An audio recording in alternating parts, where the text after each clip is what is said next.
हर इबादत से बरतर इबादत नमाज, सारी दौलत से बढ़कर है दौलत नमाज। हर इबादत الله أكبر. زناور سره دومره ظلم، استغفر الله. د دوی خپل قبر دی زما خپل، بس پرېږده صبر چې خپل غاړه ازاده کو.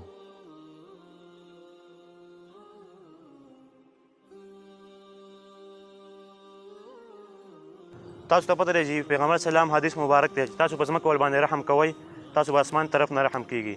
موږ تاسو له پکار ده چې په هر قسمه ځناور په وهلو ټکولو باندې نه کیږي. دې نه بهتره دا ده چې په مینه او محبت سره ساروی یا ځناور هر قسمه ځناور دا موږ په مینه او په محبت سره بوزو. موږ ته دا پته نه وه چې په دې کې دا دومره عذاب دی او دا دومره سړي ته ګناه چې کوم دی میلاویږي. موږ په دې نه خبر، سوری به کله په راښودو کله به دې خو تاسو خو ډېر غټ کار وکړو، زموږ سترګې رڼا کړې. تاسو ډېر شکریا ادا کوم، تاسو زموږ خبره ومنله. الله دې تاسو له په دې باندې د عمل کول توفیق را نصیب کړي. کوم ځای کې ځناور باندې ظلم کېږي تاسو به د هغې رکاوی کوئ، د هغې به تاسو بندش کوئ. صحیح ده جي؟ جزاک الله خیره. بسم الله الرحمن الرحیم. زما عزتمندو، تاسو ته پته ده نن سبا په معاشره کې څه قسمه ظلمونه کېږي، خاص کر په ځناورو باندې.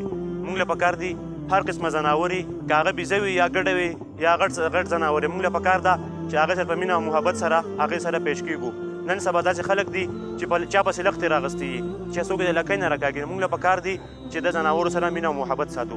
القابض الباسط الخافض الرافع المعز